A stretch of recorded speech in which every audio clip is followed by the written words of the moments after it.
ചാവണല്ലോ കൊല്ല്. ജോയിട്ട പേട്ട പേർ പണിക്കാർ കിട്ടില്ല. മൊലാളി മോനെ ഇത്തിരി നീങ്ങൊന്ന് പൊക്കോട്ടെ. ഞാൻ ജോലി ബുദ്ധിമുട്ടാവണ്ടാ. ആനപ്പെണ്ണം കിട്ടാണ്ട് ഞങ്ങൾ എന്ത് പണിയാനാ? ഈ രണ്ടരത്തിന് മിക്കവാറും ഞാൻ കൊല്ലൂടാ. ശമ്പളം ചോദിക്കാൻ ഒരു മടിയില്ലേ? അത് ശരിയാ. എന്നാ എവിടെ തിന്നിട്ടാണെങ്കിലും സാധനം ഒപ്പിക്കണം. അതേറ്റു. നീ ചാവിങ്ങടുത്തേ. അമ്മയുടെ രാവിലെ 500 രൂപ വാങ്ങി പെട്രോൾ അടിച്ചാ. ഒല്ലൂർ ഇന്ന് പെണ്ണ് കാണാൻ ജോയേട്ടനും വരാന്ന് പറഞ്ഞ ഓർമ്മയില്ലേ? അത് ഉച്ചക്കല്ലേ? എടാ നമ്മുടെ ആനുള്ള ലിസ്റ്റ് ഉണ്ടായിരുന്നല്ലോ അവിടെ. ചൂരുട്ടിക്കുട്ടി വെച്ചേക്കാ.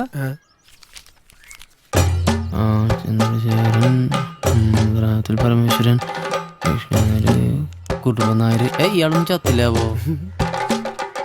ഇതെന്തൊട്ട് തേങ്ങയുടേത്? തൃശ്ശൂരിൽ നിന്ന് ഒറ്റ പുതിയ ആന മലയാളിമാർ ജനിക്കണല്ലേ? ഇനി മറ്റുള്ള അടുത്തൊക്കെ പോയി കഴിഞ്ഞാൽ നല്ല പേട കിട്ടും. Gift of God.